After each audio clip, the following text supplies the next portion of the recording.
Tonight you'll fall asleep to the full story of Abraham Lincoln, from dirt floor beginnings to cement-sealed endings. A log cabin, a tall hat, a war that split a country, and a man who split rails before he split history in two.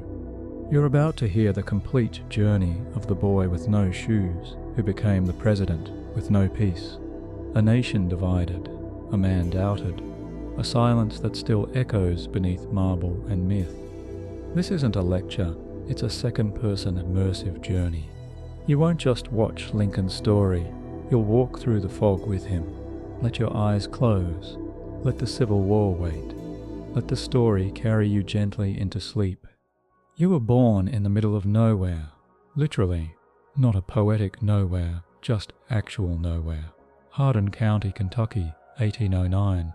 A clump of woods, some muddy paths, and a log cabin with more holes than walls. They said it was close to Hodgenville, which is a little like describing your exact location as somewhere near a rumor. Your name is Abraham Lincoln, and you don't know it yet, but history has its eye on you, which would be deeply unsettling if you weren't too busy trying not to freeze at night. Your earliest memory is of Knob Creek. It's not romantic. It's cold, steep, and damp.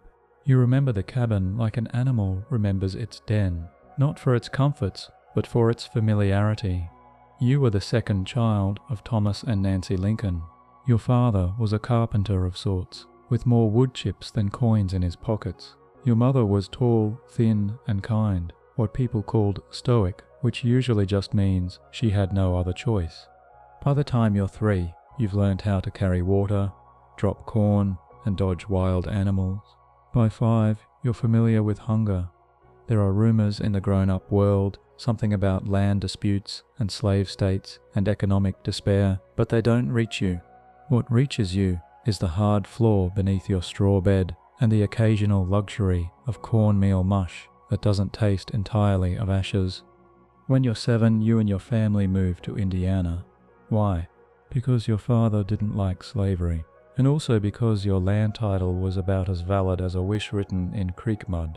So he packs up what little you own and drags you into the frozen wilderness. He builds a new cabin. You help. You split rails with an axe nearly as big as you. And just like that, your muscles learn survival, while your soul learns silence. And then of course your mother dies. You are 9 years old, and death walks into your house, not as a shadow or a monster, but as something familiar. Milk sickness. She wastes away slowly, whispering kindness even as her body gives up. When she finally goes, it's like the sun has decided not to rise again. She tells you to be good, to your father, to your siblings, to the world, and then she vanishes into the damp earth, like so many forgotten dreams.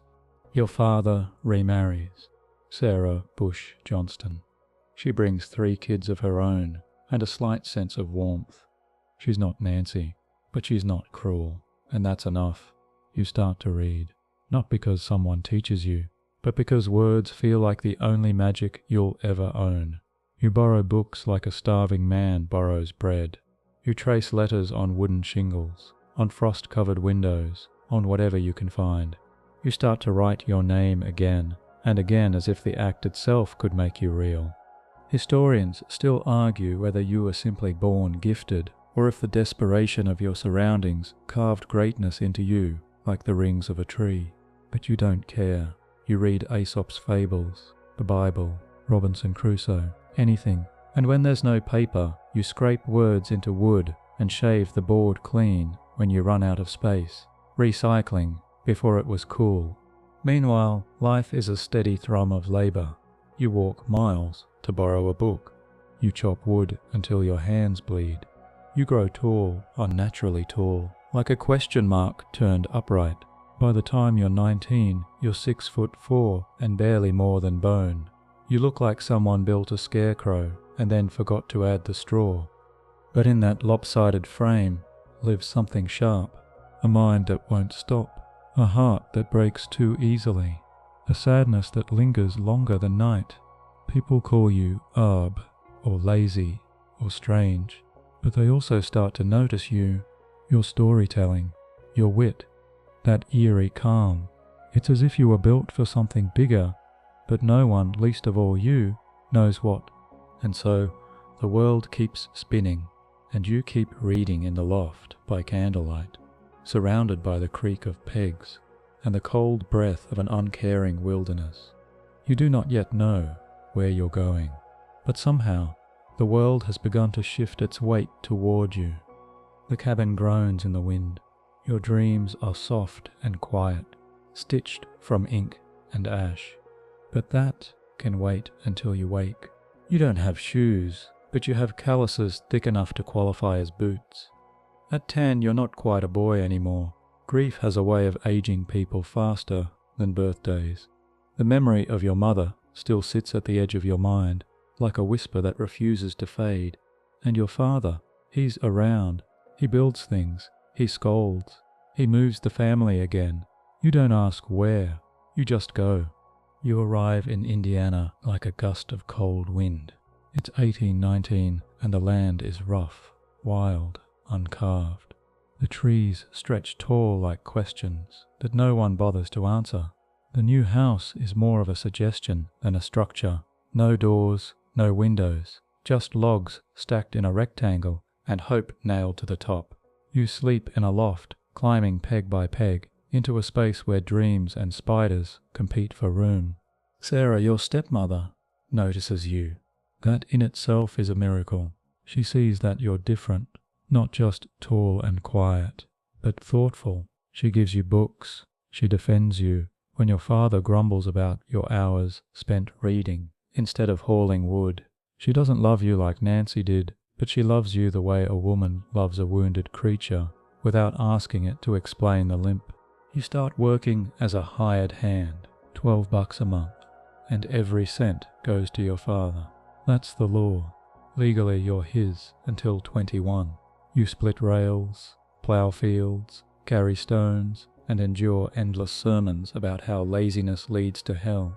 At night you read, or you lay on the cabin floor and stare up through the gaps in the roof at stars that feel as far away as God himself.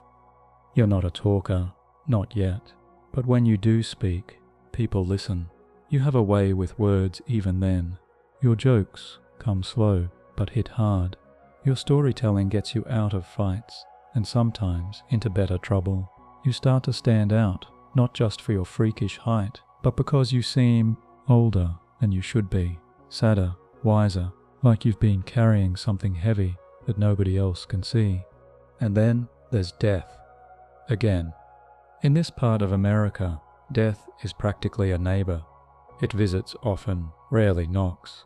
You see mothers bury children, fathers fall to fevers, entire families vanish between planting and harvest.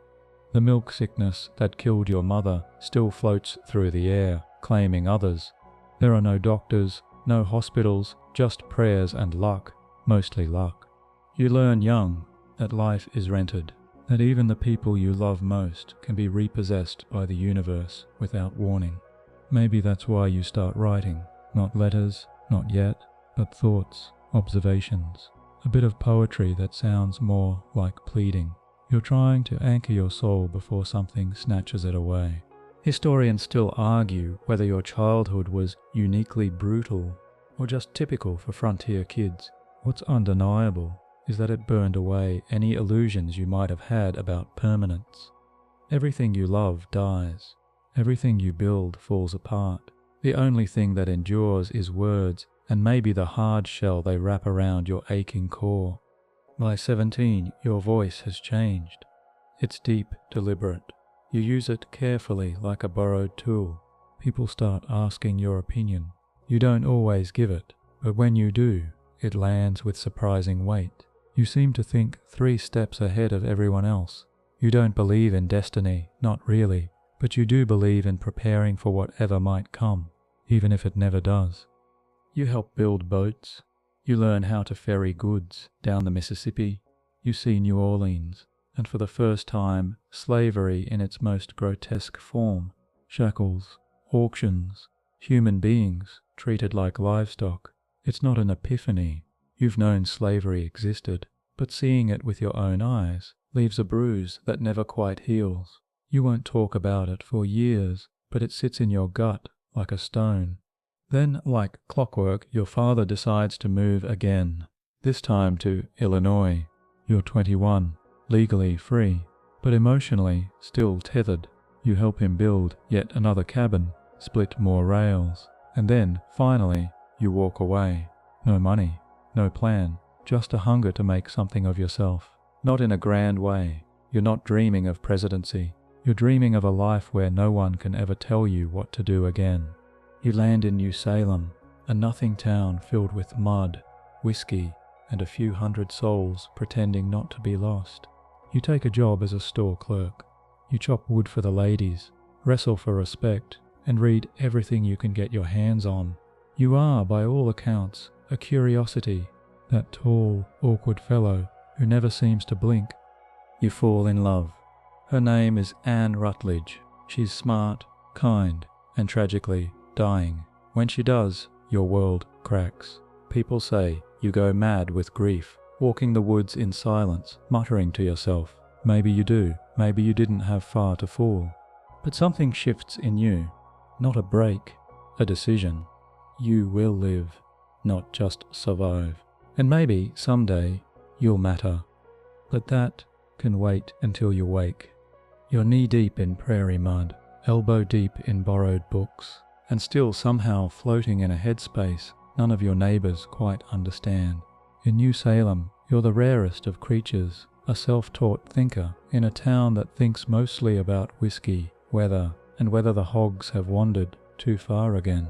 You spend your days hauling barrels and measuring calico, and your nights crammed between the store's flour sacks, poring over Blackstone's commentaries like it's a map to someplace cleaner than this. Your friends are rough-edged, but fond of you. They call you Honest Abe, not because you're morally upright, though you are, but because you can't lie without it showing on your entire body. When you try, your mouth gets tight, your ears twitch, and your 6'4" frame bends like a guilty cornstalk. You'd make a terrible poker player, but a trustworthy neighbor. You run for the Illinois state legislature in 1832, and you lose. Spectacularly. It's humbling, but not shocking. You're broke, barely known outside New Salem, and your campaign slogan might as well have been, "Hi, I'm not drunk or a criminal." And yet, the seed is planted. People remember you. They remember the tall store clerk who talked about canals and schools like someone reading the future off the wind. Between reading and rail splitting, you become a postmaster, which in New Salem is a fancy way of saying you're responsible for about 6 letters a week and a staggering amount of community gossip. You open mail, hold on to undelivered newspapers for months, and read whatever crosses your counter. It's not strictly legal, but hey, no one's checking. That's how you learn about the world beyond the mud.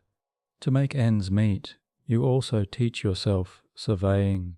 Measuring land becomes your second job, and with it comes a strange power. You get to define borders, property lines, whose field ends where. It's abstract authority, and it fascinates you. Numbers obey, unlike people. Meanwhile, you're still reading like a man possessed. Grammar books, Shakespeare, even Euclid, because geometry, like morality, seems to follow rules that don't change just because someone with money says so. Historians still debate whether you truly aspired to greatness at this point, or were just trying not to starve. But the truth is, likely both. Hunger sharpens ambition, and books feed a different kind of emptiness. Then, in 1834, you run for the state legislature again, this time with a little more polish, a few more connections, and a reputation for honesty and wit. You win, easily. Suddenly, you're Representative Lincoln, which sounds fancier than it feels. You don't have a real suit. You borrow one. You don't have a carriage. You walk. In the capital of Vandalia, you arrive like a question mark in boots. The legislature is a chaotic mess of arguments, whiskey-fueled duels, and men who think compromise is something you do only when someone's holding a pistol. You speak rarely at first. You watch. You learn. But when you do talk, people listen. Your voice is strange, high-pitched, nasal, but your words cut through like a saw. Your colleagues laugh at your awkwardness, your hat, your height, but they stop laughing when you draft legislation, when you point out contradictions, when you thread the needle between plain talk and profound insight. You start making friends, smart ones, including Joshua Speed, a wealthy store owner who lets you sleep above his shop. You share a bed for years, not because of anything scandalous, because you're broke. Beds are expensive, so are fires. You also meet Mary Todd, but let's not go there just yet. That's its own kind of wilderness. In the meantime, you're obsessed with self-improvement. You hate your voice, so you practice speaking in fields, to trees, to startled birds. You hate your lack of education, so you keep reading. You hate being poor, so you dive into law full-time. In 1837, you get your license. You are now Abraham Lincoln, Esquire, a lawyer with no clients, no office, and no idea what he's doing. But oh, how quickly that changes. Your law career blossoms in Springfield. You travel the circuit, riding dusty roads from town to town, trying land disputes, cow thefts, and murder cases in drafty courthouses. You develop a style, plain, direct, with just enough wit to diffuse tension and just enough sharpness to draw blood when needed. You don't bluff, you don't bully, you just explain, until your opponents forget why they were winning. And in between trials, you write observations, arguments, letters so precise they could double as carpentry plans. Words become your currency, your armor, your way out. But deep down, you're still that barefoot boy staring at stars through roof slats. Only now you're starting to believe that maybe, just maybe, those stars might be staring back. But that can wait until you wake. You've finally carved out a version of success. Sort of. You have clients. You have a name. You even have a real bed that isn't shared with another half-frozen lawyer. But you don't have peace, because just when you start to feel steady, love walks in, wearing a silk dress and a stormy disposition. Mary Todd. She's from Kentucky. Wealthy, educated, and terrifyingly certain. You meet her in Springfield's social circles, where parlor games involve more maneuvering than your legal cases. She's sharp-tongued, ambitious, and not even slightly impressed by your awkward posture or wrinkled coat, which of course makes you like her even more. At first, it's a whirlwind. Mary quotes Byron. You quote corn prices. Somehow it works. You make her laugh. She challenges your politics. You spar like fencers, except one of you is holding a rapier, and the other's holding a barn door. You're outmatched, but you're learning. You propose, then panic, then cancel the wedding. Yes, you pull the plug. New Year's Day, 1841. You disappear into a storm of self-loathing and melancholia, so thick it practically has its own zip code. You stop eating, stop working. You lie in bed staring at the ceiling like it's a courtroom, and your soul is on trial. Friends remove knives from your room. One of them finds you mumbling about the futility of everything. It's not your finest hour. Historians still argue whether you had a nervous breakdown or just a dramatic flair for existential dread. Either way, you're cracked open, and yet you survive. That's your thing. Remember, you bend, you splinter, but you don't break. Eventually, Mary takes you back. Because love, apparently, is not always reasonable. And maybe because she sees something in you that you're too scared to admit. The potential for greatness. Or at least stability. You marry in 1842, in a small ceremony that feels more like a truce than a celebration. Rain pounds the windows. You look like a man walking into his own sentencing. But you say the words. She says the words. And just like that, you're bound, for better, for worse, for awkward breakfast conversations, until death and mental exhaustion do you part. Marriage changes things. You move into a small house on 8th Street. You buy furniture. You borrow sugar. You start building a life that's half ambition, half domestic chaos. Mary's temper flares like a barn fire. You retreat to your law books. She dreams of the White House. You dream of paying the grocery bill on time. Children arrive. Robert, Eddie, Willie, Tad. 4 boys, with your eyes and her energy. The house is never quiet, rarely clean, and always full of stories. You're a distant father, sometimes emotionally unreachable, but you adore them, especially Willie, quiet, thoughtful, too good for this world. You take a seat in Congress, in finally national politics. You pack up Mary and the kids and head to Washington, expecting to shape the country. Instead, you discover a swamp of vanity, bickering, and bored lobbyists. You hate it. Your colleagues think you're weird. You make a speech against the Mexican-American War, brave but wildly unpopular. It costs you re-election. You return to Springfield, to Snickers and shrugs. And now, the real desert begins. The 18th. You're older, greyer, your law practice grows, your ambition pauses, Mary fumes. She wants more, you want peace. Instead you get Kansas, Nebraska. The explosion over slavery reignites everything. Suddenly, the issue you've danced around since New Orleans is center stage. Slavery isn't just a Southern problem, it's eating the entire country from the inside out.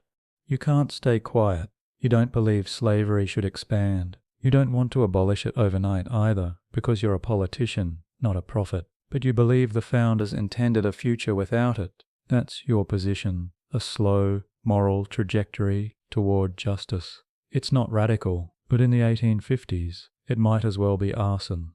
Then, 1858, Stephen A. Douglas, The Little Giant, the debates, 7 of them. You crisscross Illinois, arguing slavery, states' rights, the future of democracy, all while dodging rotten fruit and partisan venom. You lose the Senate seat, but your words echo. Newspapers reprint them. Eastern intellectuals take notice, and you realize you're being watched. People start calling you a national figure, and you wonder if maybe, just maybe, the road you've been trudging your whole life is about to lead somewhere bigger than Springfield. But that can wait until you wake. You didn't expect this. Honestly, who would? You're a one-term congressman with a lopsided face, a high-pitched voice, and 0 executive experience. And yet here you are, in 1860, staring down the barrel of a Republican nomination for President of the United States. You weren't even in the room when they announced it. Well, not the big room. You were home in Springfield, waiting like a man, waiting to be told he either won a cake or a cannonball. When the telegram comes, your hands tremble. You try not to smile. Mary beams like she just won the derby. Historians still argue whether you were the party's first choice, or just the compromise candidate, safer than Seward, less fancy than Chase, and unlikely to scandalize anyone except theatre critics. But what mattered was this: you had become the vessel, not for glory, for purpose. The country was boiling. Slavery had split the states into jagged halves, and neither side could pretend much longer. You didn't promise to abolish it overnight, only to stop its spread. That was enough to make abolitionists cautious and slaveholders furious. Your victory is like a match dropped on dry grass. Before you can pack your books, Southern states start seceding. South Carolina leads. Others follow like dominoes that been itching for an excuse to fall. 6 by Christmas. A few more before you even set foot in Washington. Suddenly you're not just taking office. You're walking into a burning building with a bucket full of legal theory and hope.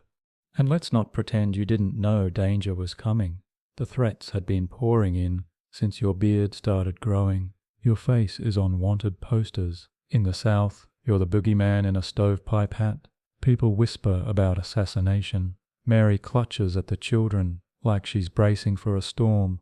You say goodbye to Springfield with a speech that catches in your throat. You tell the crowd you may never return, that you owe everything to them, that you carry their hopes in your carpet bag full of dusty suits and legal pads. The train whistles, you wave, you don't cry, but your eyes burn. The ride to Washington isn't triumphant, it's paranoid. There are plots in Baltimore. Pinkerton agents crawl the cars, sniffing for bombshells in top hats. You sneak through the city at night, wearing a soft felt cap and an overcoat, so drab it might as well say, "Please ignore me, I'm not the president-elect." And then you're there, in the Capitol. Willard's hotel smells like damp cigars and borrowed dreams. The city is a swamp of gossip and rot. Half the government's already packing to leave. You move through fogs of cigar smoke and cabinet rumours, wondering if this is what Caesar felt like before Rome imploded. Your inaugural address has to do everything: soothe, warn, promise, and beg, without sounding like you're begging. You speak on March 4, 1861. Your words are slow, deliberate. You talk about the Union like it's a marriage worth saving. You say, "We are not enemies, but friends. We must not be enemies." You mean it. You truly, tragically mean it. 5 weeks later, the first shot is fired at Fort Sumter. And just like that, the talking is over. The war begins, not with a trumpet or a noble cause, but with confusion and panic and poorly ironed uniforms. Your generals squabble like jealous siblings. Your cabinet treats you like a substitute teacher. And you sit alone in the White House, waiting for reports that never come, and decisions only you can make. You've stepped into the most powerful office in the world, at the exact moment when power means almost nothing. The states are breaking apart. The army is unprepared. The treasury is a sieve. And your only real weapon is your stubbornness, the same mule-headed book-hoarding resolve that once got you through winters in a log cabin. Your first months in office are chaos. Every day feels like triage. Every night ends with your head in your hands, wondering if the Union is already dead and no one has told you yet. But you keep going, because the alternative is collapse. And collapse can wait until you wake. The White House is not what you imagined. It's drafty. It smells faintly of mildew and furniture polish. The wallpaper peels like it's trying to escape. And the people, oh the people, petitioners, generals, office seekers, cousins twice removed with new business ideas involving mule transport. They all want something, and you mostly want a nap. But there's no time.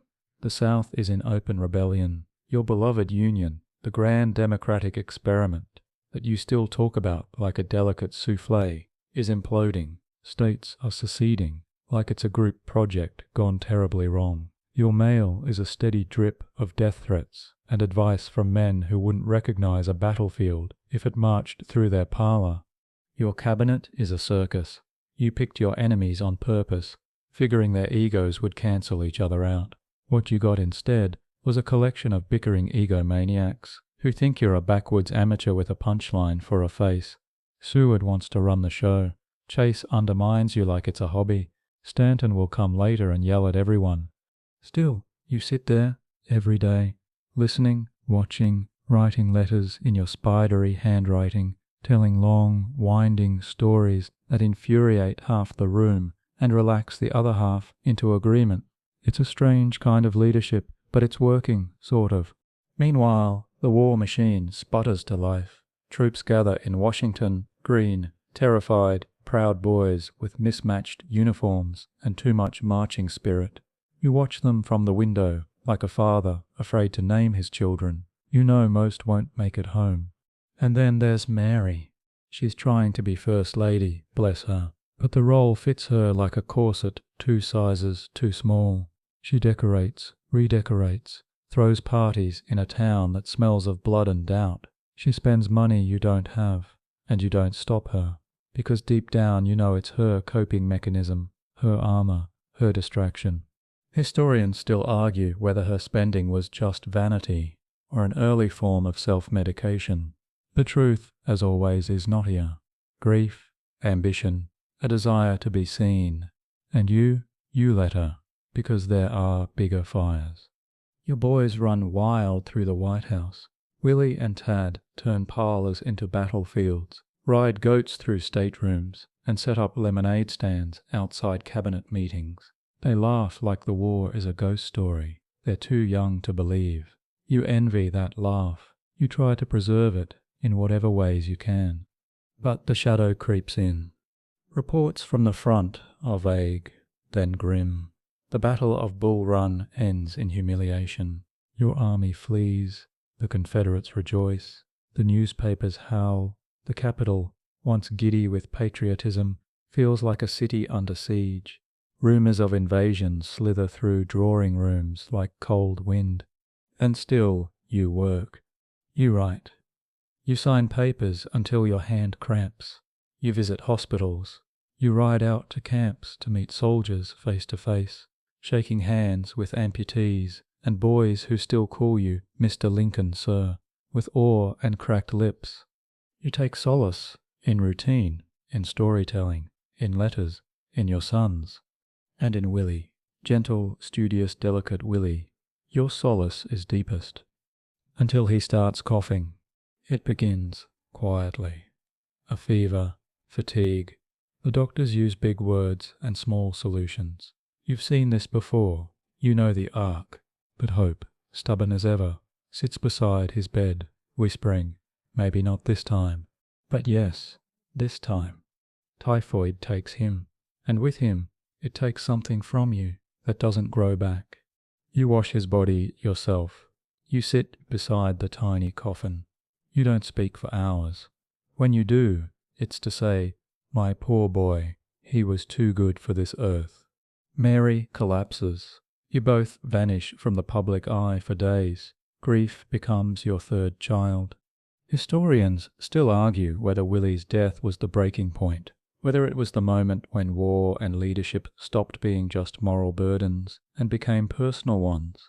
But you remember the silence of those rooms, the way Tad cried, the way Mary screamed, the way the country kept going, fighting, dying, shouting, while your world ended in a child's whisper. But still, you rise, because there's no other choice. You put on the black suit. You face your generals. You face the press. You face the war. And you bury your son. The grave waits quietly, but that can wait until you wake. You never fully come back from it. Not really. Willie's absence becomes a fixture in your life, like the ticking of a distant clock in an empty hallway, always there, just out of reach. But grief, as you now understand with painful clarity, is not a stop sign, it's a new road, and this one winds straight through hell. The war gets bloodier, more real. The romanticism dies faster than your best generals' reputations. McClellan, the young Napoleon, treats battles like overdue homework, never quite ready, always asking for more time, more men, more everything. He drills, reviews, and parades like he's auditioning for a war that never comes.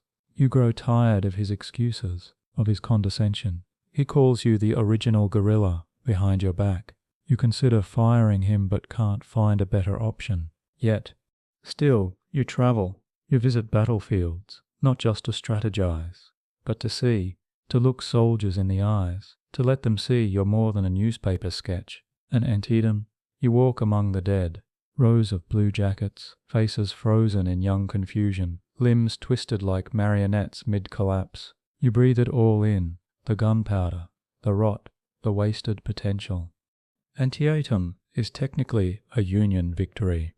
Technically, over 22,000 casualties in one day. You stare at the reports, and they might as well be written in another language. What's a win when no one feels like they survived? But there's something else that rises from Antietam, something that has been smouldering inside you for months, maybe years, a decision. You've been holding back, trying to keep the border states loyal, trying not to spook northern moderates. But now you see it clearly. The war isn't just about secession, it's about slavery. Always has been, and now you're ready to say it out loud. You draft the Emancipation Proclamation in secret. You show it to your cabinet. Some nod, others fret. Timing, they say. Optics. Political suicide. Whispers, Seward. You listen, you nod, and then you do what you always do, what you think is right. You wait until Antietam, until a victory gives you the cover you need. Then, in September 1862, you announce it.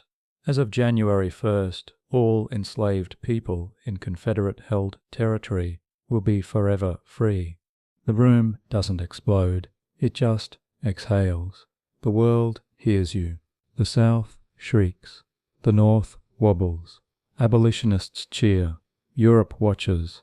You've drawn a line, not just in policy, but in blood. This war now has a moral spine. Historians still argue whether the Emancipation Proclamation was more symbolic than practical.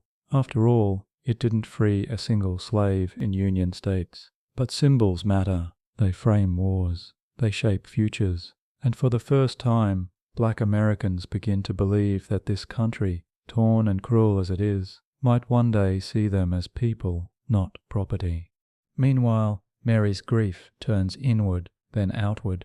She attends seances. She consults mediums. She spends money like it's the only thing holding her sanity together. You grieve differently, quietly, behind closed doors, through poetry and presidential orders. Tad clings to you now. Your shadow, your mirror. He's loud, undisciplined, fiercely affectionate. You let him interrupt meetings. You carry him to bed. You whisper stories in the dark. Your voice cracked but warm. And the war marches on. Gettysburg, Vicksburg. The blood flows like rivers on a map. You shuffle generals like playing cards, looking for someone, anyone, who can win. You don't want to micromanage, but you can't ignore incompetence. The Union is not just a place, it's your patient, and you're the only doctor who still believes in its heartbeat. At night, you dream of peace, not triumph, not parades, just silence. But silence can wait until you wake. By now, the war has carved itself into the soil of your face. The lines run deeper, your eyes grow hollower. Even your famous stovepipe hat seems heavier, as though it's absorbing the weight you refuse to show. And yet, amid the ruin, a kind of clarity emerges. You're not just fighting to preserve the Union anymore, you're fighting to redefine it. You go to Gettysburg in November 1863.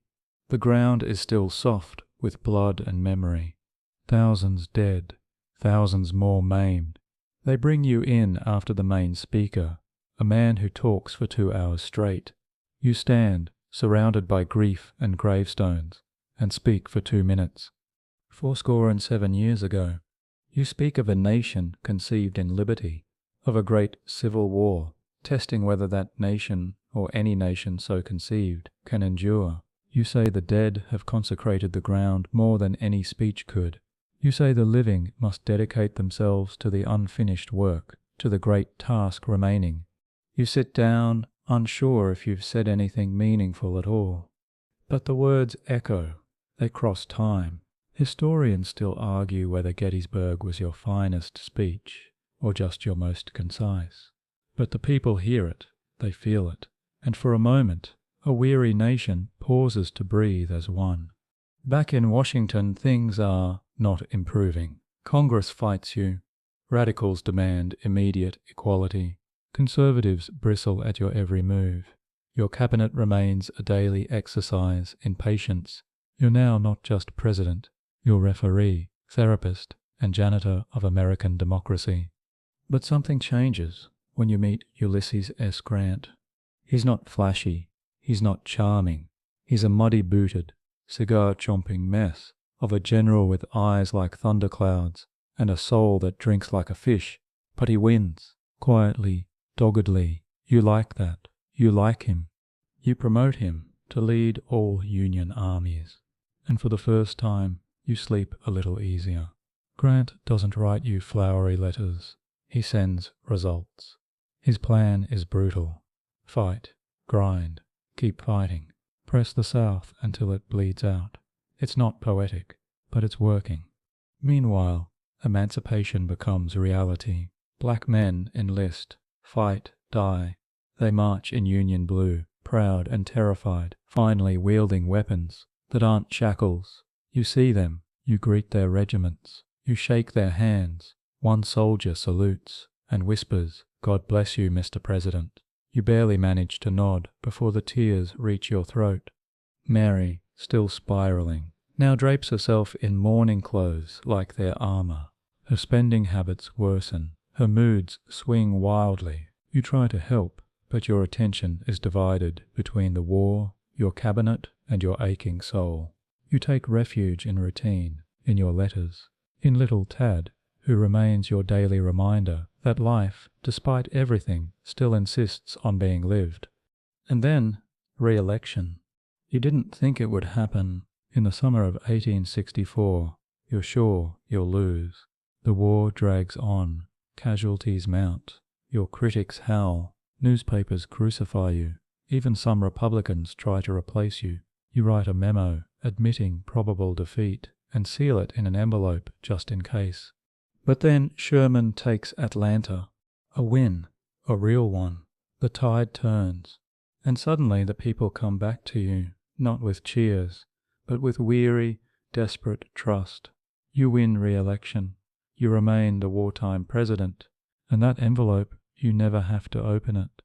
Historians still argue whether your re-election was a triumph of principle or simply the least bad option. But you know the truth. The people chose hope over despair, and you, scraped, bent, scarred, will lead them the rest of the way, because surrender can wait until you wake. Your second term begins not with celebration but with exhaustion. The war still rages, bodies still pile, yet you stand on the steps of the Capitol in March 1865, the wind tugging at your coat, the sky a grey witness, and speak again to a nation more tired than triumphant. You don't gloat, you don't boast. You say, with malice toward none, with charity for all. You speak of binding wounds, of justice tempered by mercy, of a peace that doesn't just end war, but starts healing. Historians still argue whether that second inaugural address was the most profound presidential speech ever given. But for you, it wasn't about legacy. It was an elegy, a prayer, a hope that somehow this blood-drenched conflict might still lead to something better. And then the war finally tilts. Sherman marches to the sea, burning Georgia into memory. Grant presses southward, relentless. The Confederate army shrinks like a dying flame. Richmond falls. You walk through its ashes, barely guarded, greeted by freed slaves who kneel at your feet. You beg them to rise. You're not a god, just a man, tired, imperfect, hollowed out by duty. And then Appomattox. April 9th, 1865. Lee surrenders to Grant in a quiet farmhouse. No parades, no triumphant marches, just dignity, respect, a handshake that ends a nightmare. You hear the news in Washington.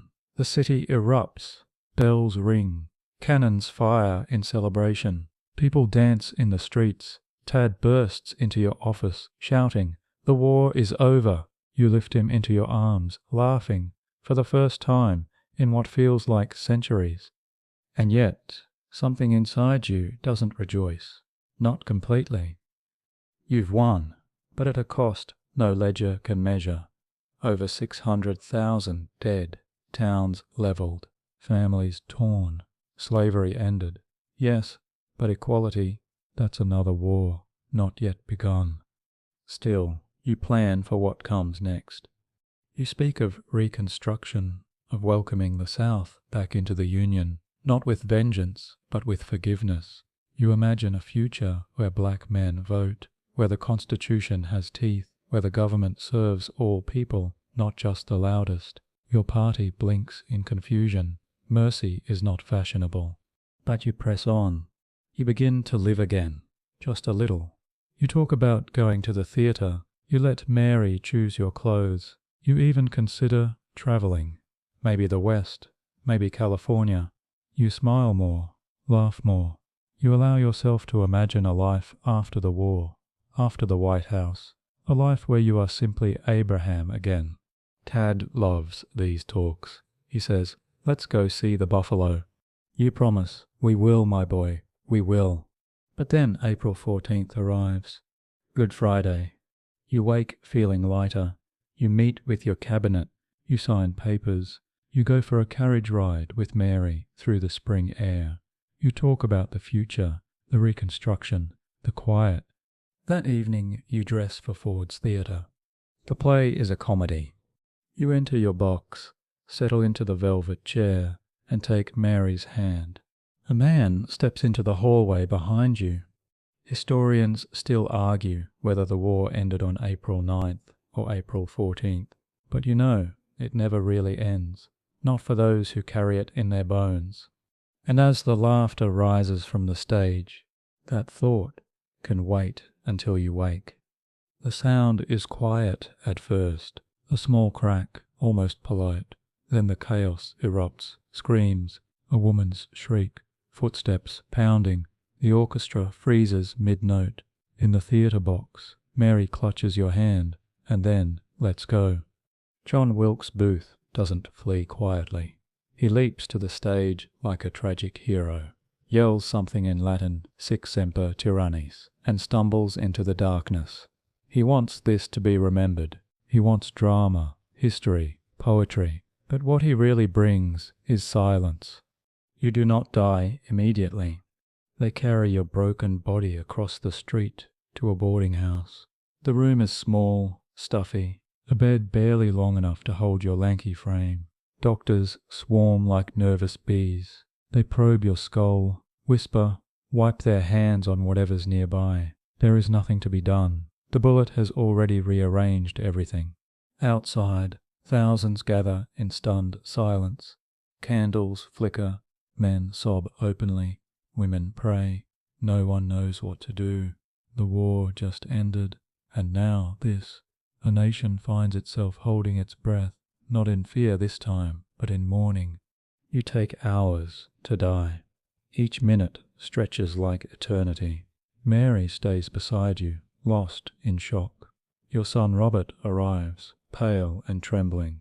Cabinet members weep. Generals bow their heads. It is, even now, one of the most documented deaths in American history. Historians still argue whether your assassination was the final act of the Civil War or the first spark of Reconstruction's bitter failures. Either way, Booth did not kill a tyrant. He killed the only person who might have stitched the broken Union back together with kindness. At 7:22 a.m. on April 15, 1865, you exhale your last breath.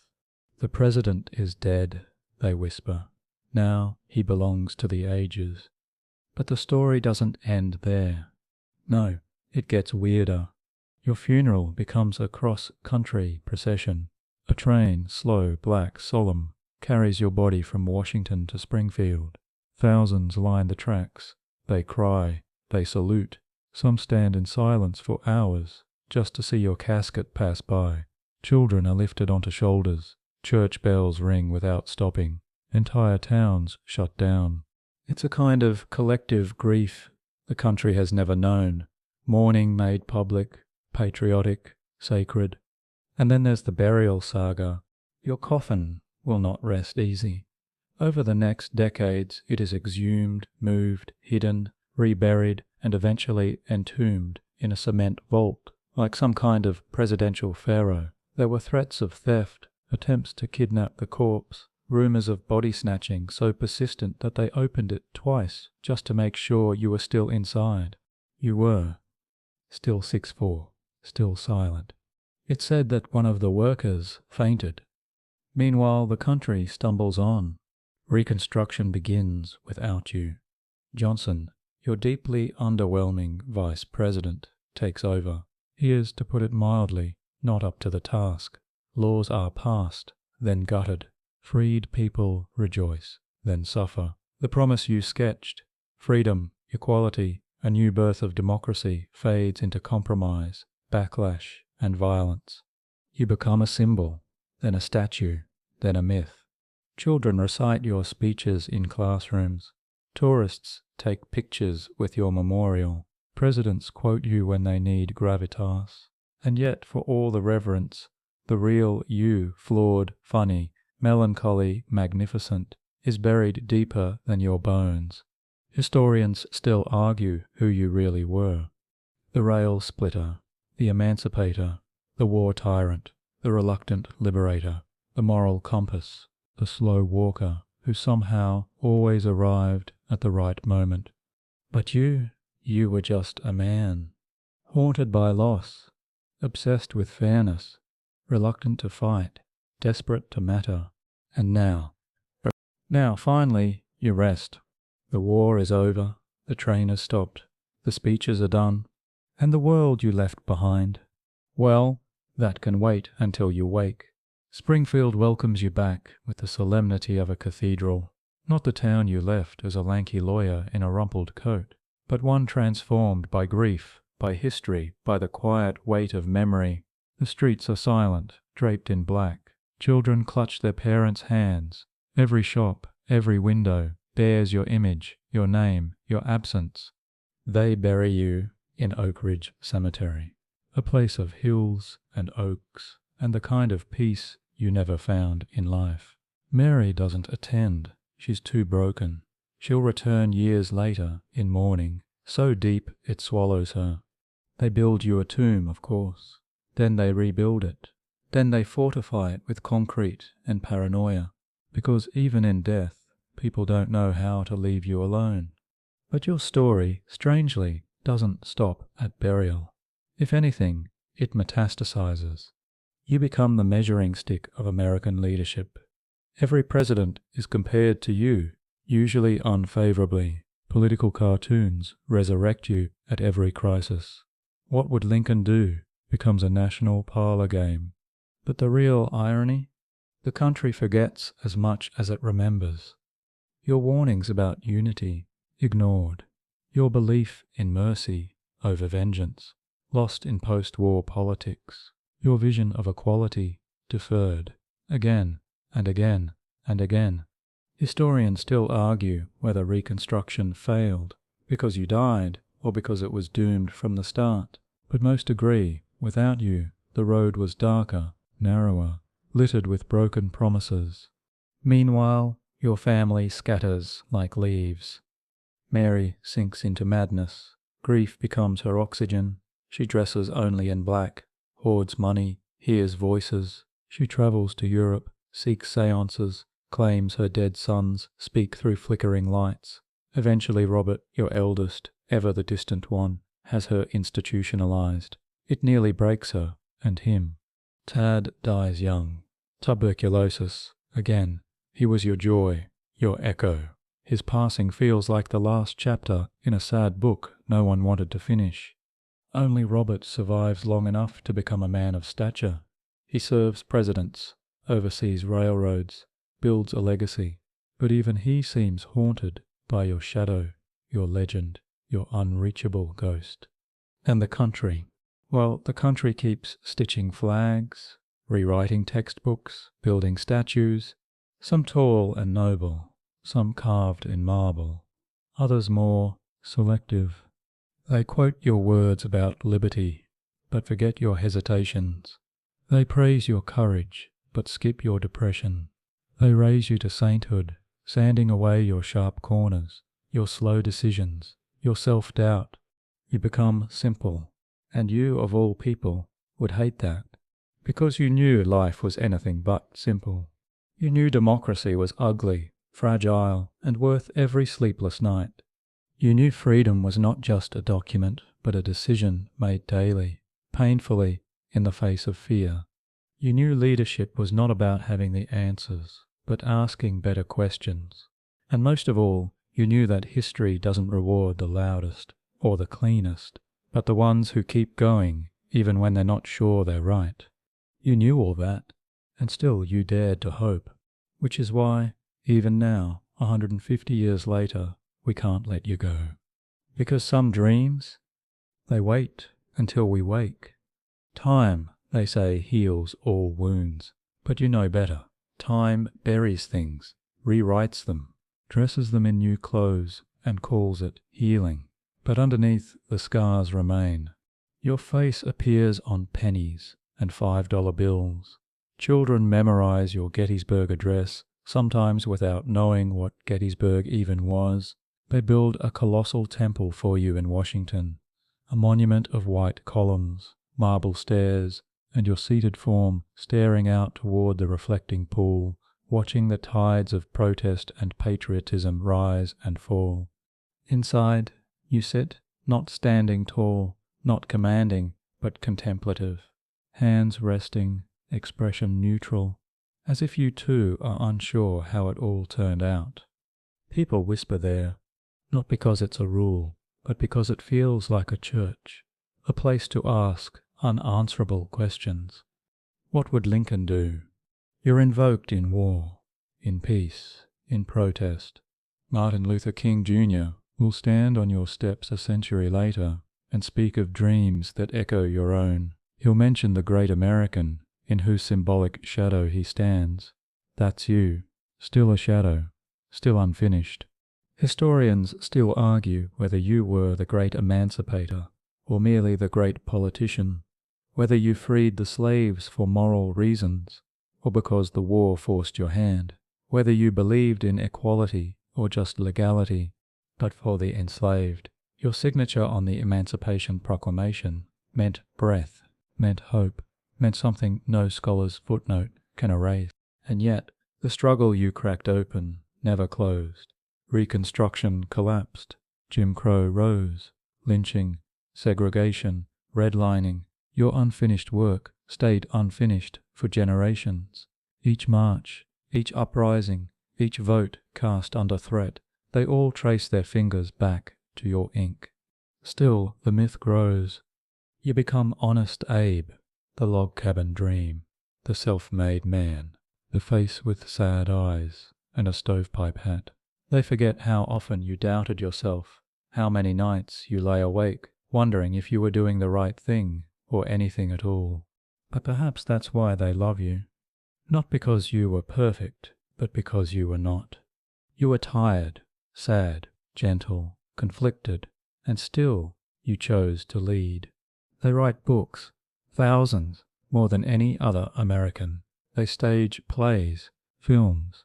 One even casts you as a vampire hunter. You'd laugh, your real enemies were scarier. And every time the country teeters on its axis, someone digs up a Lincoln quote. Real or misattributed, doesn't matter. They need you to say something wise, something balancing, something noble. They need you to remind them that democracy is messy but survivable, and that sometimes you have to walk into a fire with only the hope that you're not alone. You were never alone, by the way. They followed you, through war, through doubt, through that long funeral train, through every dark tunnel the Republic entered after you. They carried your memory like a lantern. You're still being carried, and wherever this nation goes next, that thought can wait until you wake. You never asked to be remembered, not like this, certainly not as a statue, or a face on money, or a bullet point in a textbook. You asked only to be understood, but understanding is slow, and people are faster with their assumptions than their empathy. They say you were born in a log cabin, which is true, but they forget how cramped it was. They say you were self-taught, but they skip how lonely that self can be. They say you were funny. Yes, you were, but they forget that humor was your armor, a shield, a way to survive the ache. They wanted a hero, so they made one. But you were more than a legend. You were lanky limbs and calloused hands, a tender-hearted father, a voracious reader of Euclid, a lover of Shakespeare, and silence, and long walks under trees. You were filled with contradictions, merciful and ruthless, gentle and firm, skeptical of religion, yet always reaching toward something higher. Historians still argue whether your melancholy was clinical depression or just the burden of knowing too much, but those close to you knew. The sadness wasn't a flaw. It was your superpower. It made you soft enough to feel and strong enough to carry. And oh, the weight you carried. The war, the death, the letters from mothers who had lost sons, the pressure of being not just a president, but a symbol. Every decision was a domino, every silence a statement. You never let it make you cruel. Others might have, others did, but you refused to become what you hated. You joked, you listened, you waited, you wrote letters you never sent, held grudges more gently than you should have, pardoned soldiers who fell asleep on guard duty. Once you walked miles to spare a man from hanging. That kind of president doesn't win every war, but he wins hearts. The White House during your time was not opulent. It was filled with noise. Tad and Willie tearing through rooms, Mary planning parties or battling her storms, visitors stomping mud into the carpet, soldiers seeking mercy, congressmen seeking favors. It was a working house, a living one, full of drafts and heartbreak. And your office? It had papers stacked like battlefronts, ink stains, a globe worn at the edges, a desk never quite cleared. But in its clutter you found clarity, or tried to. They came to you with everything.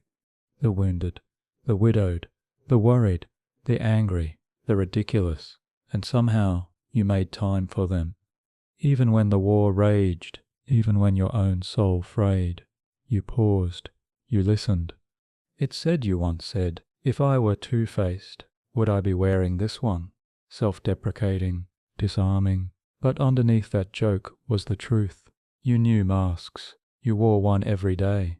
The kind that lets a man lead while falling apart inside. The country didn't know, or didn't care. They needed your strength, not your sorrow. So you gave it. And when it came time to pay the cost, you didn't flinch. You rode into Washington, knowing you might never leave. And still you went. Because some burdens aren't chosen. They're inherited, like a nation, like a war, like a dream that still hasn't fully woken up. But that's okay. That can wait until you wake. Imagine the quiet of your office, late at night. The fire flickers low, the war maps curl at the edges. Outside, cannons echo like distant thunder, reminding you that peace is still a rumor. You sit at your desk, pen in hand, half-written speech in front of you, and wonder, will any of this matter? Will they remember the man, or only the martyr? You write anyway, not because you're certain, but because you must. And that was always your way. You acted not from certainty, but necessity. You didn't stride forward in confidence. You shuffled forward in resolve. Historians still argue whether that's leadership or luck. But anyone who has tried to hold a crumbling thing together, whether a family or a nation, knows the truth. Real strength is the ability to stay when you'd rather flee.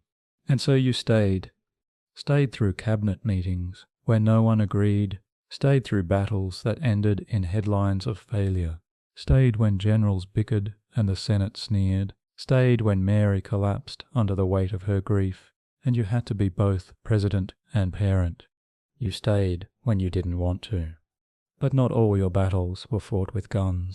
You waged quiet wars with public opinion, with impatient allies, with a gnawing sense that no matter what you did, it would never be enough. You knew the North wasn't as innocent as it liked to pretend, and that many who praised emancipation did so with clenched teeth. You navigated it all like a man threading a needle while the ship sank, and sometimes the needle bent. You compromised, you delayed, you made decisions that history now squints at, the border states, the gradual approach, the delayed push on suffrage. You could have moved faster, but had you moved faster, would the Union have stayed? That's the riddle. You weren't just balancing right and wrong. You were balancing survival and idealism. You were playing chess on a collapsing table. And yet, you never gave up on the game. You read war reports like poems, trying to find meaning in the mess. You wrote letters to generals like a disappointed father, firm but not cruel. You visited hospitals, sat beside bloodied boys, held their hands while they whispered for mothers who could not come. You let their sorrow in. You didn't have to. You could have retreated behind formality, behind politics, behind the mask of commander-in-chief, but you chose the harder path, the human one, the sleepless one. It aged you, visibly. The man who arrived in Washington in 1861 had hope in his eyes. The man in he wore grief like a second skin, lines deeper, beard greyer, posture more stooped. They said you looked 20 years older. But when you smiled, still that flicker of warmth, that quiet mirth, that sense that somehow, maybe, it was still worth it. You were never a handsome man, you knew it, you joked about it, but there was something arresting about your face, something noble in its oddness, a face that knew pain but didn't yield to it, a face that listened more than it spoke. That face, lined, tired, real, became the face of a nation learning to endure. And still today, that face stares from coins, from monuments, from pages of dusty biographies, watching, waiting. And when the world gets too loud, too cruel, too complicated, people still turn to it, hoping for a whisper of that same quiet wisdom. Because even now, some dreams are worth losing sleep over. That, too, can wait until you wake. Section 15. The war was ending, finally. The smoke had not yet cleared, but the air carried a different weight, less fire, more ash. You felt it in your bones. Peace was close, but fragile, like glass cooled too fast, liable to crack with a whisper. You walked the streets of Richmond just days after it fell, not as a conqueror, but as something stranger, a tall, tired man in a black coat, surrounded by freedmen who dropped to their knees, calling you Father Abraham. You told them to stand. You never liked being worshipped. And yet, in that moment, you embodied something they had only dared to imagine: liberation, a flesh and blood promise walking past smouldering buildings. Historians still argue whether you visited too soon, whether your presence was symbolic or political, whether it mattered. But for those who saw you there, it mattered more than anything. You didn't speak much. You nodded, touched shoulders, listened. And that was enough, because silence in the right hands speaks louder than oratory. You returned to Washington with hope. You spoke of healing, not triumph, of malice toward none, though malice had knocked on your door too many times to count. You envisioned a reconstruction that wasn't just a rebuilding, but a rebirth. You wanted something radical, forgiveness. But the country was tired, raw, angry. Some wanted vengeance. Some wanted retreat. Some wanted power, reshaped in their image. And you, as always, stood somewhere in the middle, unloved by the extremes, misunderstood by the pragmatists. You walked the tightrope. You had plans, quiet ones. You spoke to Frederick Douglass at your last inaugural ball, asking him how your speech had sounded to his people. Douglass, stunned by the question, said it was a sacred effort. You listened, really listened to his response. That was rare. You talked with generals about amnesty, with congressmen about land, with Mary about starting over. You wanted to go to California, take a real vacation, sit under redwoods, let the sun bleach your worries away. But of course, history had other plans. And so, 5 days after the war officially ended, you went to the theatre instead. Because why not? It was Good Friday. You needed a laugh. Ford's Theatre, Our American Cousin, a comedy, poorly reviewed, but you liked the distraction. You brought Mary. You waved to the crowd. You held her hand. And then Booth's bullet made you immortal. The curtain never really fell, did it? Your story became the nation's story. Your death, its cautionary tale. Your blood, the ink in which Reconstruction would be drafted and redacted. They laid you out for the world to see. Your funeral train passed through towns where your name had once been unknown and now was whispered like a prayer. And behind that spectacle, behind the black drapes and the cannons fired in salute, the real work began. The war had ended. But the peace, still waiting, still fragile, still unfinished, that can wait until you wake. You lay in your coffin, silent at last, and yet the noise around you only grew. Bells tolled in 1,000 towns. Cannon fire echoed in salute. Black crepe draped windows, like mourning veils. The country grieved as one briefly, before returning to its corners. You were embalmed, enshrined, paraded. Your body travelled for 2 weeks, over 1,600 miles, retracing the route you once took to Washington as president-elect. But this time, no cheering crowds, just mourners, just silence, just a nation asking itself, what now? In New York, more than 150,000 people filed past your coffin. In Chicago, people fainted from the press of grief. And when you finally reached Springfield, it was as if the town itself exhaled for the first time in 4 years. They buried you on May 4, but they didn't leave you there. Not really. Your body was moved 17 times after death. Yes, 17. Placed in temporary coffins, secretly reburied, sealed in lead and concrete. Guards were posted. Kidnappers were thwarted. Paranoia flourished. Historians still argue whether the obsession was about respect or fear, maybe both. Maybe the idea of losing you again was just too much for a country that didn't yet know how to live without you. Your tomb became a site of pilgrimage. Children touched the cold stone. Veterans saluted in silence. Mothers wept. Teachers pointed to your name, carved in granite, and spoke of courage, of character, of sacrifice. And your legend grew. Textbooks flattened your contradictions. Biographers sculpted you into perfection. The logs of your cabin grew shinier in memory. Your struggles with Mary were softened. Your depression became stoic resolve. Your awkwardness endearing. You became not just a man, but a myth. And as myths go, you were a good one.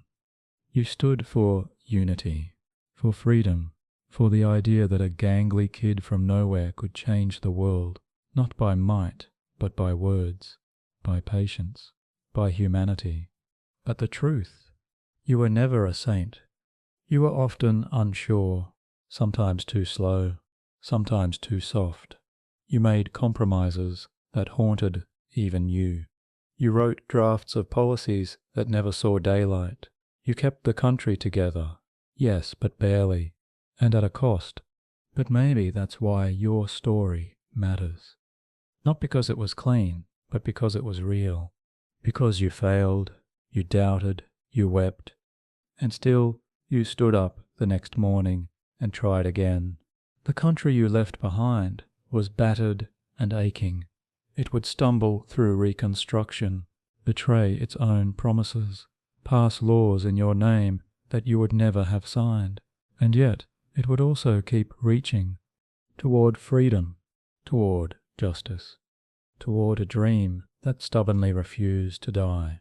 And through it all, your name would echo in courtrooms, on battlefields, at protest marches, in speeches that began with 77 years ago and ended with, I have a dream. You were not the end of a story. You were the beginning of one. And that story, it's still being written. That too can wait until you wake. You'd be amazed at what they've done with your image.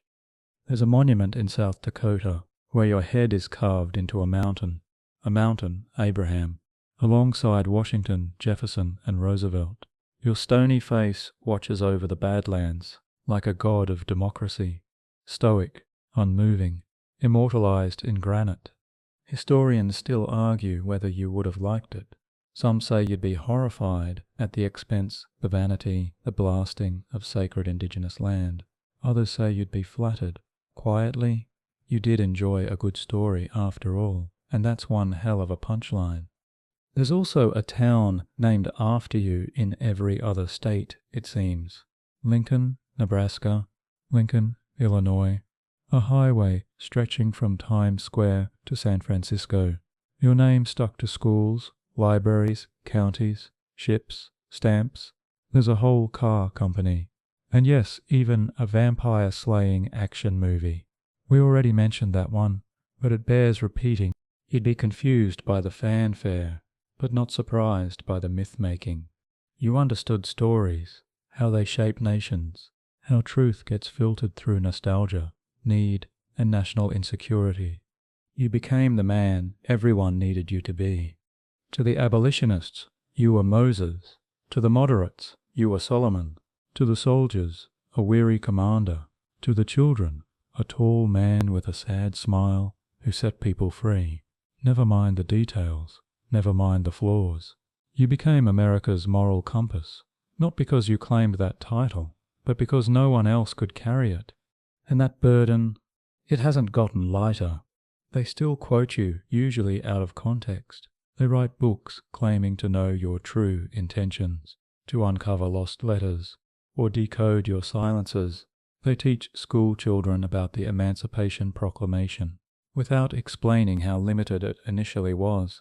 They celebrate your debates with Douglas without diving into the uncomfortable parts. But in the quiet moments, some get it. A night reader, poring over your speeches, feels the weight in your words. A teacher, trying to explain nuance to kids raised on slogans, invokes your hesitations. A young politician, unsure whether compromise is cowardice or strategy, reads your second inaugural and breathes in your wisdom like oxygen. You're more than a quote machine. You're a reminder leadership is lonely, change is slow, and greatness often comes dressed in doubt. And maybe that's why they keep coming back to you. In times of turmoil, they need your shadow, not as a crutch, but as a challenge. What would Lincoln do? Not in an ideal world, but in this one, in this messy, divided, exhausting world. Would he hesitate? Likely. Would he disappoint? Possibly. But would he keep going? Absolutely. Because while the myth may sleep, the spirit does not. You belong to no party, no ideology, not anymore. You're a symbol, but symbols shift. You're not just about emancipation, or union, or eloquence. You're about endurance. The quiet, stubborn belief that things can get better, even if you won't live to see it. That belief is what built this country. That belief is what still holds it together. And that belief, it can wait until you wake. The funny thing is, no one really saw it coming. Your greatness, that is. Not the polished men in Washington who snickered at your accent. Not the European diplomats who called you crude. Not even your political allies, many of whom considered you a placeholder until someone serious came along. You were the compromise candidate, the underdog, the one who'd never held executive office, who once wrestled for sport and worked a general store. You were, to put it bluntly, not supposed to be the guy. But that's the point, isn't it? You never tried to be the guy. You just tried to be good. And that unsettled people. Because most men in power aren't used to sincerity. They're used to strategy. You had that too, but yours was laced with kindness, forged in fire, softened by loss. You didn't dominate rooms. You absorbed them. You didn't pretend to know everything. You asked questions. You deferred. You listened. And when the moment came to decide, you decided. Historians still argue whether your leadership was born or built, whether the hardships made the man or merely revealed him. But the truth feels simpler. You became who you were because you refused to become what you hated. You knew what cruelty looked like. You'd seen it in slavery, in poverty, in drunken rage. You'd felt it in the blows from your father's hand, in the deaths of your sons, in Mary's grief. And so you chose gentleness, even when it cost you, even when it made you look weak, because weakness, as you saw it, was cruelty disguised as strength. You forgave more than you punished, pardoned more than you prosecuted, welcomed more than you exiled. You believed that a nation fractured by hate could be sewn together with humility. That's a hard sell, even now. You spoke slowly, like each word had weight. Because it did. You knew the country was listening, not just to your speeches, but to your silences. The Gettysburg Address was 272. You wrote it in pencil on the back of something else. It was quiet, unadorned, and it changed the world. Because in 272 words you made people believe again, in sacrifice, in unity, in a government of the people, by the people, for the people. That line gets quoted so much, it's easy to forget how radical it was.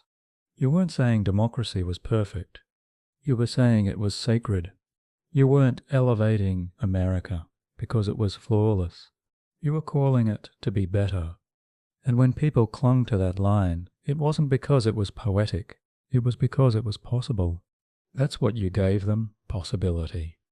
You reminded them that even in the ruins of war, even when brother turns against brother, even when justice feels like a ghost, there is still a path forward. That path. It's paved with patience, with mercy, with listening.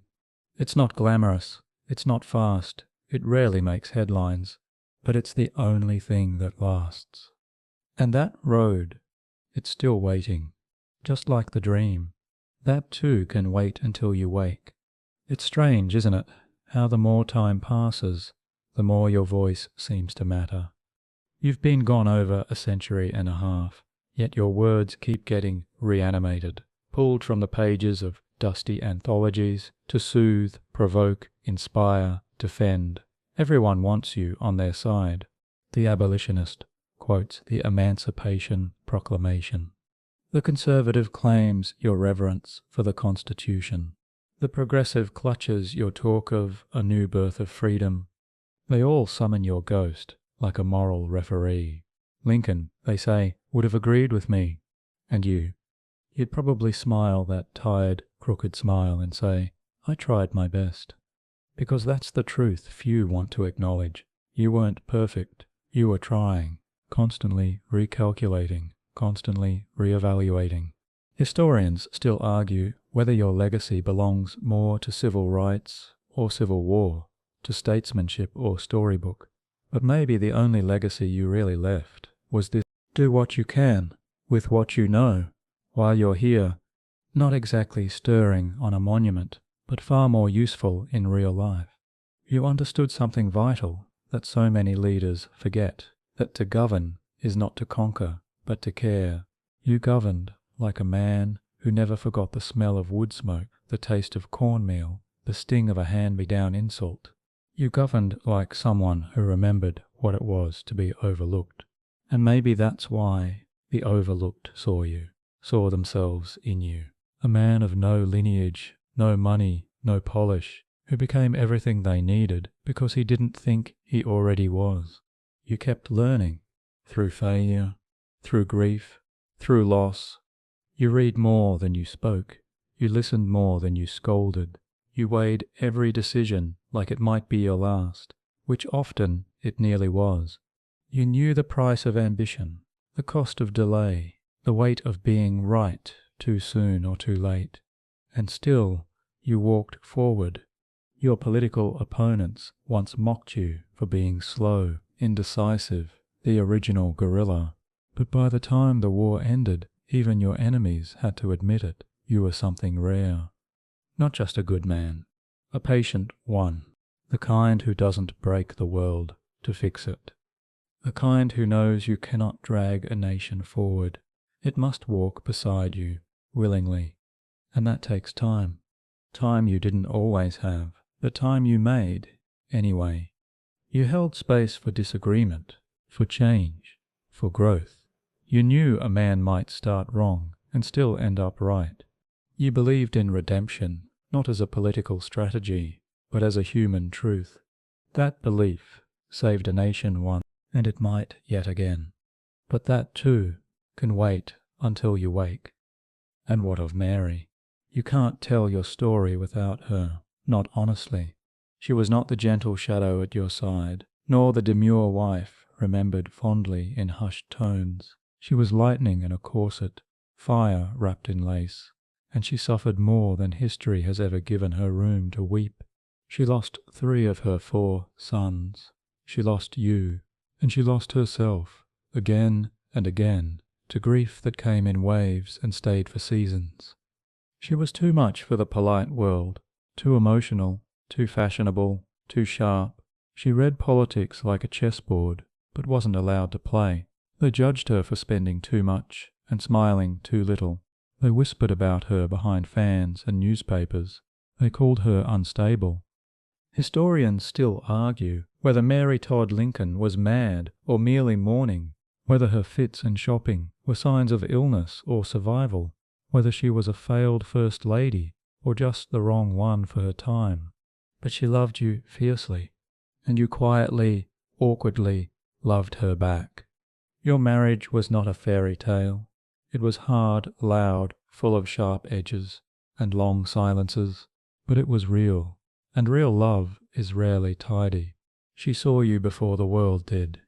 When you were lanky, broke, and socially unpolished, when your ambition still felt more like fantasy, she believed in you so much so that she ignored her wealthy family's opinions, their warnings, their rage. She married you anyway. After your death, Mary unraveled. She wore black for the rest of her life.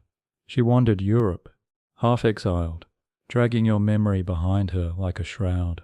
She tried to live in a world that had celebrated her loss, but not her love. She was eventually institutionalized against her will by her own surviving son, Robert, always the practical one, always at a remove. The same son who had never quite known how to speak your language. Mary would spend her final years alone, reclusive, writing letters full of longing and pain, haunted by memories and ghosts no one else could see. They buried her next to you. Finally, you two united again, no longer in argument or politics or grief, but in rest. And maybe that's the quiet mercy history doesn't mention, that she too found peace, that the woman who screamed at a world that didn't understand her, and the man who spoke softly to one that often didn't deserve him, would sleep side by side at last. No more crowds, no more campaigns, just quiet. That quiet, it can wait until you wake, and yet even as your story fades into stone and textbook, there's one detail that never quite goes quiet, your voice. Not the timbre of it, high-pitched, oddly nasal, more Kentucky than presidential. No, the way you used it, deliberate, unrushed. A cadence that made people lean in because you didn't shout to be heard. You invited people to listen. That was your superpower. Not the stovepipe hat, not the rail-splitting biceps, not even the oratory. It was your presence rooted in humility, threaded with humor, always measured. You could make a courtroom chuckle with a parable and end that same day with a speech that brought grown men to tears.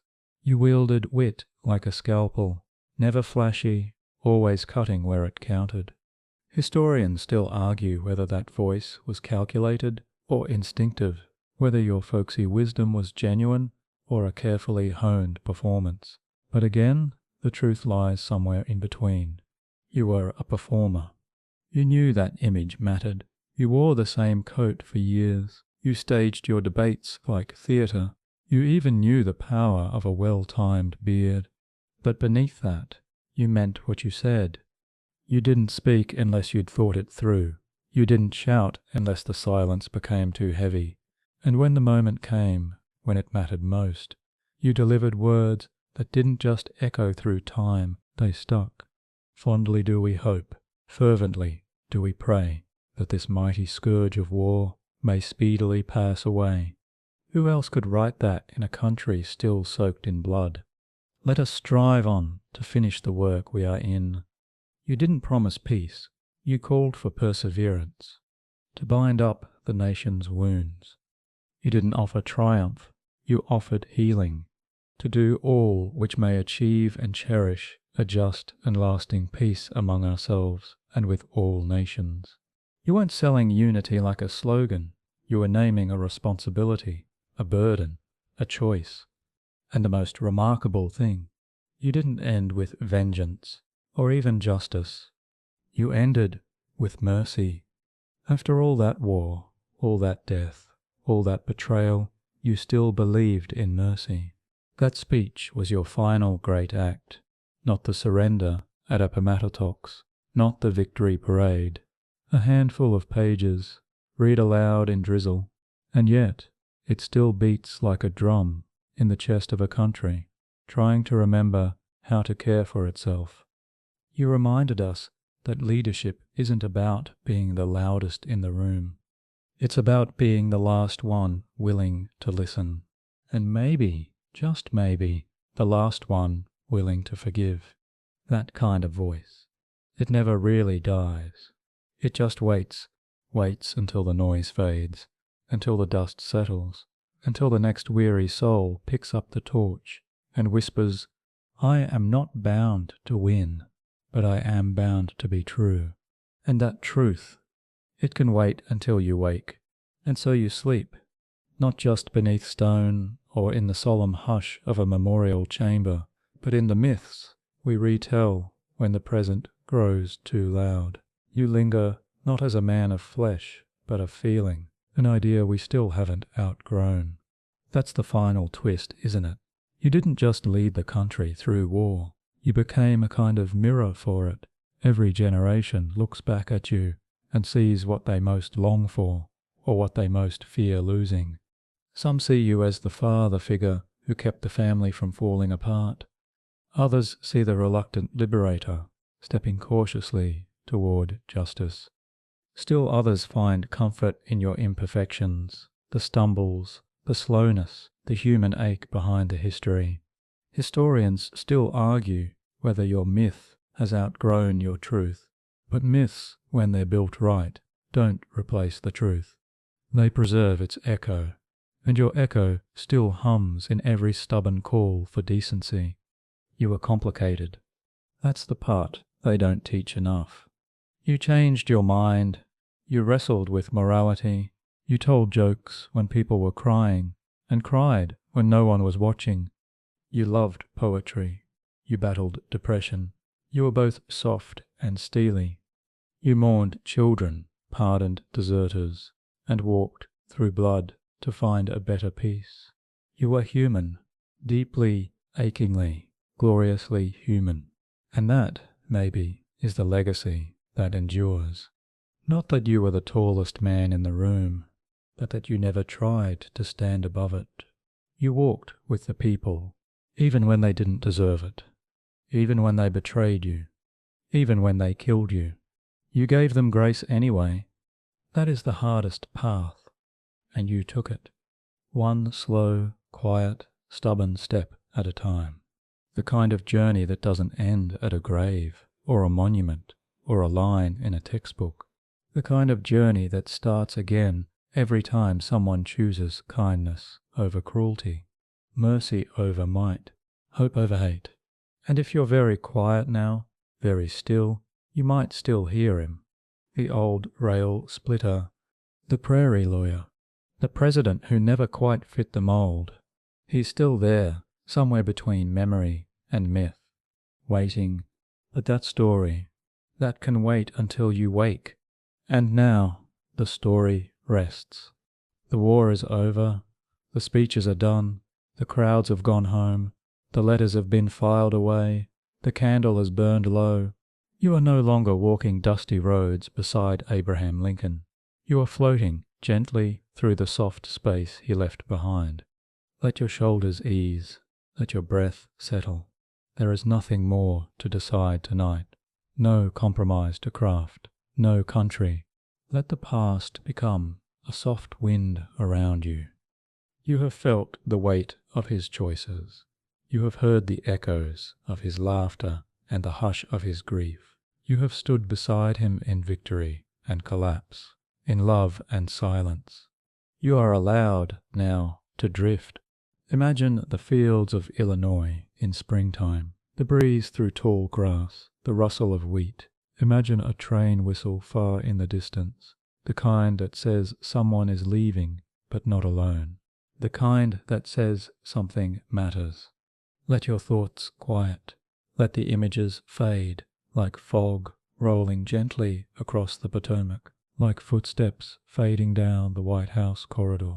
Tonight you are not learning. You are remembering something you already knew. That greatness is quiet. That courage can look like gentleness. That history like sleep, comes in waves. Let them carry you now. Let the night fold around you. The story will still be here tomorrow. But for now, close your eyes and let go.